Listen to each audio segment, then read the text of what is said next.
आज की क्लास में हम लोग तुगलक वंश से संबंधित इंपॉर्टेंट क्वेश्चन की प्रैक्टिस करने वाले हैं।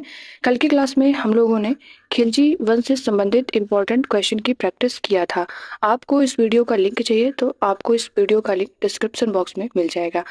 ये practice set LT grade exam के लिए इम्पोर्टेंट है, साथ ही और भी टीचिंग एग्जाम जहाँ पर history, economy, polity, geography, environment, science, ये सभी सब्जेक्ट आते हैं, उन सभी एग्जाम के लिए ये प्रैक्टिस सेट इम्पॉर्टेंट है। साथ ही आपका यूपी पीसीएस प्रीलिम्स और आरओ का मेंस होगा, तो इन सभी एग्जाम के लिए भी आपका रिवीजन हो जाएगा। हेलो एवरीवन, आई होप आप सभी लोग अच्छे होंगे, आपकी स्टडी भी अच्छी चल रही होगी। स्वागत है आपका आपके अपने YouTube channel new education wire पर। आज की क्लास के लिए सफलता की एक सीख क्या है कि निरंतर प्रयास ही सफलता की कुंजी है। क्वेश्चन नंबर 1, दिल्ली सल्तनत में सबसे लंबे समय तक शासन करने वाला वंश कौन सा था? और ऑप्शन दिए गए हैं खिलजी वंश, लोधी वंश, गुलाम वंश, तुगलक वंश। तो इसका राइट आंसर क्या हो जाएगा? ऑप्शन नंबर डी, तुगलक वंश। तुगलक वंश कब से कब तक? 1320 से 1414 ईस्वी तक। अगर हमें तुगलक वंश के शासकों का नाम याद रखना है क्रम से, तो इसके लिए एक ट्रिक है कि गया ने, प्रमुख शासक के नाम है ये, गया ने मोहम्मद को फिरोज के लिए, फिरोज के लिए गयासुद्दीन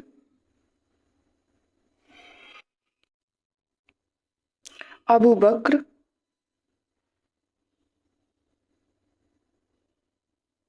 और नासिरुद्दीन को एक साथ बुलाया।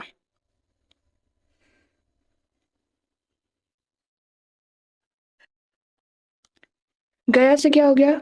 गयासुद्दीन तुगलक शासनकाल कब से कब तक? 1320 से 1325। इसके बाद है मोहम्मद बिन तुगलक 1325 से 1351। फिर फिरोज शाह तुगलक 1351 से 1388। और इसके बाद गयासुद्दीन तुगलक शाह द्वितीय 1388। और फिर इसके बाद अबू बक्र शाह 1389 से 1390।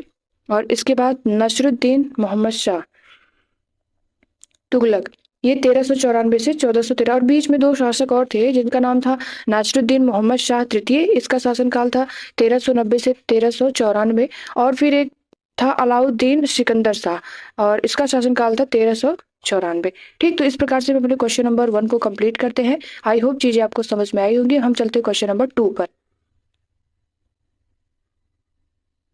मोरक्को वासी यात्री इब्न बतूता किसके शासनकाल में भारत आया था? बाबर, मोहम्मद बिन तुगलक, अकबर या फिर महमूद गजनबी। और इस क्वेश्चन को अटेम्प्ट करने के लिए आपको टाइमर दिया जाता है और टाइमर में आपको मिलेगा 10 सेकंड का टाइम। अब आप क्वेश्चन को अटेम्प्ट करिए।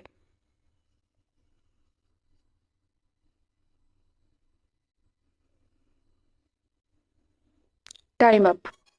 इसका राइट आंसर क्या है? ऑप्शन नंबर बी, मोहम्मद बिन तुगलक।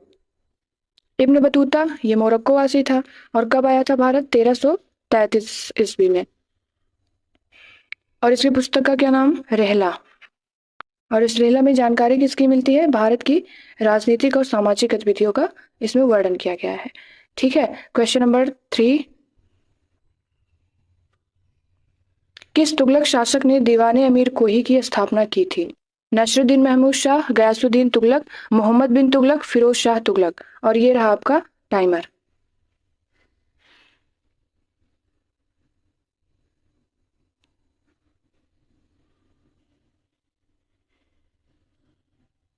Time up. तो इसका राइट आंसर क्या है? ऑप्शन नंबर सी, मोहम्मद बिन तुगलक। और इसकी स्थापना क्यों की थी मोहम्मद बिन तुगलक ने? कृषि को बढ़ावा देने के लिए। ठीक है, ताकि किसी भी प्रकार के अकाल की स्थिति हो तो उससे निपटा जा सके। क्वेश्चन नंबर 4, इतिहासकार बरनी के अनुसार दिल्ली का आदर्श सुल्तान था? बलबन, बहलोल लोदी, फिरोज शाह तुगलक, गयासुद्दीन तुगलक।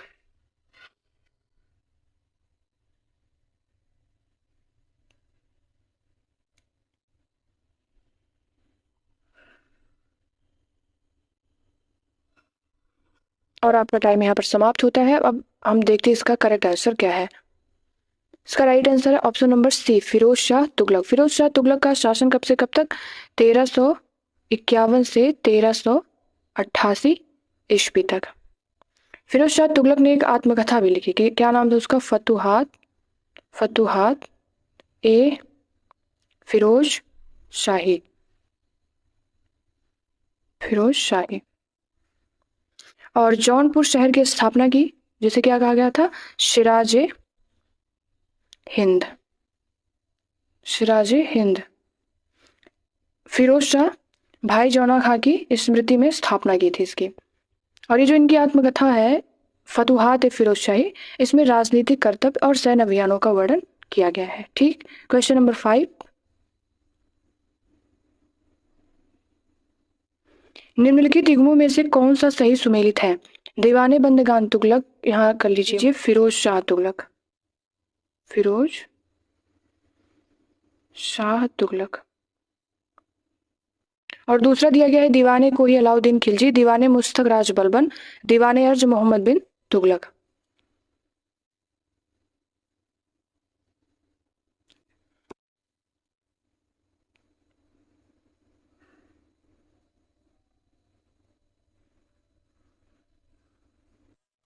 टाइम अप होता है आपका। और इसका राइट आंसर है ऑप्शन नंबर ए, दीवाने बंदगान। ये सही है। दीवाने बंदगान मतलब गुलामों का विभाग। स्थापना किसने की? फिरोज शाह तुगलक ने। ये सही है। और ये दीवान को ही, ये मोहम्मद बिन तुगलक से संबंधित है। और इसका मतलब क्या है? कृषि विभाग। अभी हम लोग प्रैक्टिस भी करके आ रहे हैं इसकी, तो ये अलाउद्दीन खिलजी नहीं होगा यहाँ पर। दीवाने मुस्तक राज, ये अलाउद्दीन खिलजी से संबंधित है। और है ये क्या? भू राजस्व विभाग, बलबन नहीं होगा। फिर दीवाने अर्ज, ये मोहम्मद बिन तुगलक नहीं, यहाँ बलबन रहेगा। और ये दीवाने अर्ज क्या है? ये सैन्य विभाग है। ठीक, चलते हैं अपने क्वेश्चन नंबर 6 पर। वे दो वंशज कौन थे जिन्होंने खिलजी शासकों से तत्काल पहले और बाद में शासन किया था? सैयद तथा लोदी, गुलाम तथा लोदी, गुलाम तथा तुगलक वंश, तुगलक वंश तथा लोदी वंश। और ये रहा आपका टाइमर, अटेम्प्ट करिए आप लोग।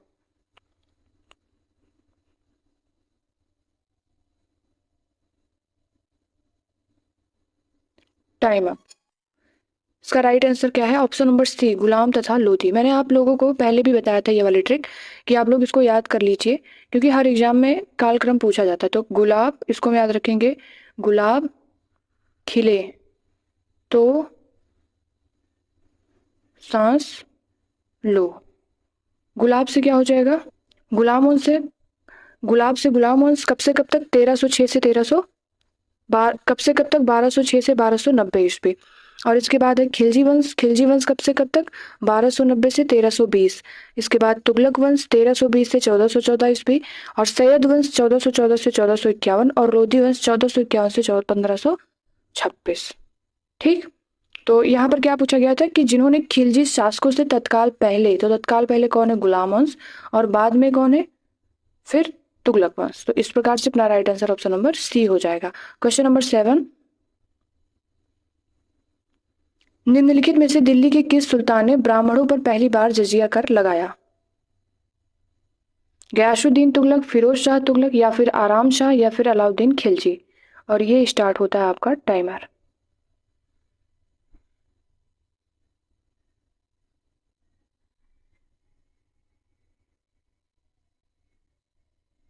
Time up. इसका राइट आंसर क्या है? Option number B, Firoz Shah Tughlaq. First time जजिया कर किसने लगाया था? मोहम्मद बिन तुगलक ने। जजिया कर है क्या? ये गैर मुसलमानों से लिया जाने वाला धार्मिक कर। ठीक, पहले जो ये जो जजिया कर है, बच्चे, महिलाएं, ब्राह्मण, भिखारी, इन सभी को मुक्त रखा गया था इससे। लेकिन फिरोज शाह तुगलक ने ब्राह्मणों पर भी जजिया कर लगाया। क्वेश्चन नंबर 8, निम्नलिखित में से किस तुगलक शासक ने टोपरा और मेरठ से अशोक स्तंभ दिल्ली स्थानांतरित करवाया? नसरुद्दीन महमूद शाह, फिरोज शाह तुगलक, मोहम्मद बिन तुगलक, या गयासुद्दीन तुगलक।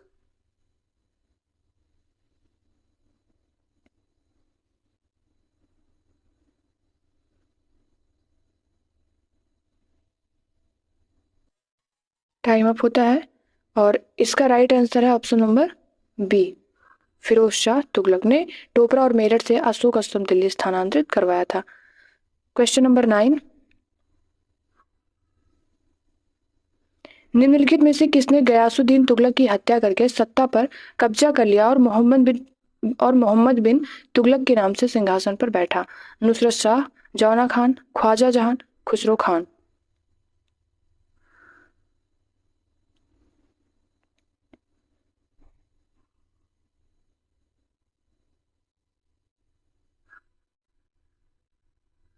Time up.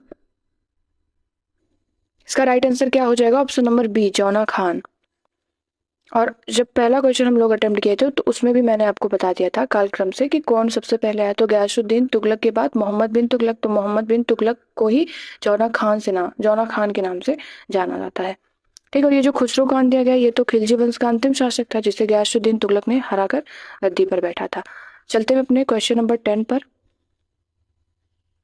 राजा को अपनी प्रजा से मुक्ति मिली और प्रजा को अपने राजा से, किसके निधन पर बदायूनी ने इस प्रकार की टिप्पणी की थी? बलबन, फिरोज शाह तुगलक, अलाउद्दीन खिलजी, मोहम्मद बिन तुगलक।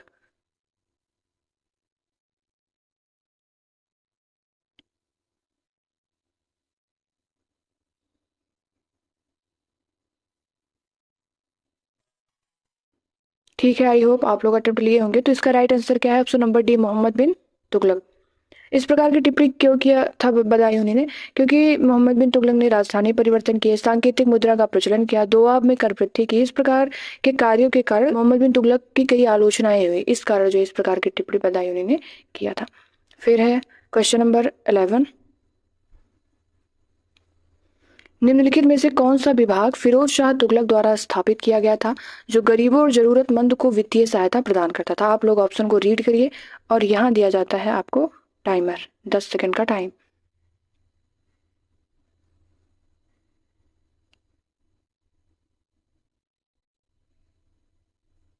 ठीक है, इसका राइट आंसर क्या है? ऑप्शन नंबर डी, दीवाने खैरात।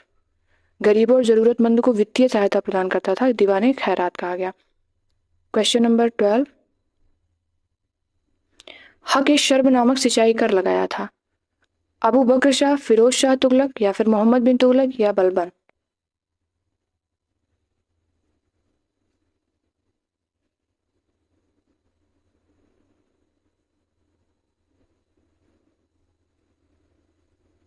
Time up.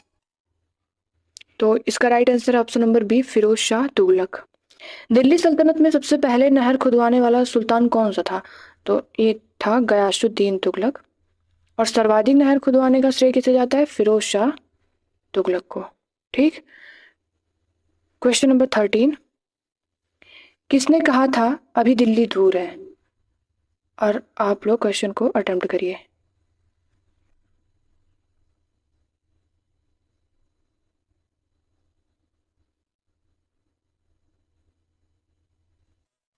तो इसका राइट आंसर क्या है? ऑप्शन नंबर बी, निजामुद्दीन औलिया ने कहा था कि अभी दिल्ली दूर है। अब ये निजामुद्दीन औलिया ने क्यों कहा कि दिल्ली अभी दूर है? क्योंकि गयासुद्दीन तुगलक जो था वो किसी सैन्य अभियान को जीत कर दिल्ली लौट रहा था, तो फिर उसने संत को मतलब कि सजा देने की कसम खाई थी, इसलिए निजामुद्दीन औलिया ने कहा कि दिल्ली अभी दूर है। और रास्ते में ही दिल्ली पहुंचने से पहले ही उसकी मौत हो जाती है।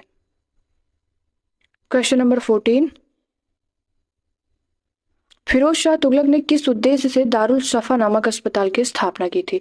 सैन्य कर्मियों के इलाज के लिए, युद्ध के दौरान घायल हुए सैनिकों के लिए, शाही परिवार के इलाज के लिए, या फिर गरीबों और बीमारों के मुफ्त इलाज के लिए?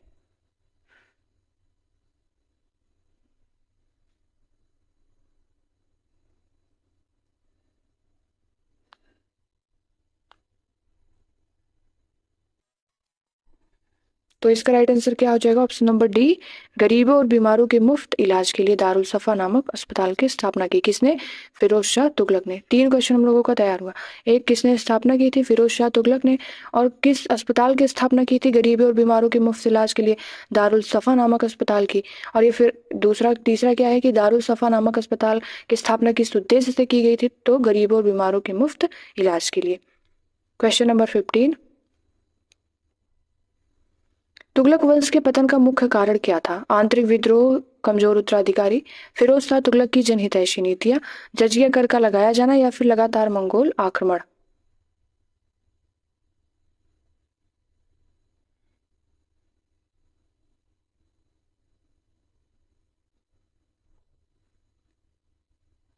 ठीक है, तो इसका राइट आंसर क्या हो जाएगा? Option number B, Firoz Shah Tughlaq की जनितैषी नीतियां। इस प्रकार से हम लोगों ने 15 इंपॉर्टेंट क्वेश्चन की प्रैक्टिस सेट को कंप्लीट किया। आपके कितने सही हुए, कितने गलत हुए और आपका क्या स्कोर, आप कमेंट बॉक्स में ज़रूर बताइए। पीडीएफ के लिए आप टेलीग्राम को ज्वाइन कर लीजिए, यहाँ पर आपको पीडीएफ मिल जाएगी। और चैनल को सब्सक्राइब कर लीजिए, और वीडियो अच्छी लगी हो तो लाइक शेयर भी करिए। ठीक है, और कल का अपना टॉपिक क्या रहेगा? सैयद और लोधी वंश। सैयद और लोधी, आप लोग इसको तैयार करके आइएगा। बाकी मिलते हैं नेक्स्ट वीडियो में नए प्रैक्टिस सेट के साथ। Thank you so much. जय हिंद।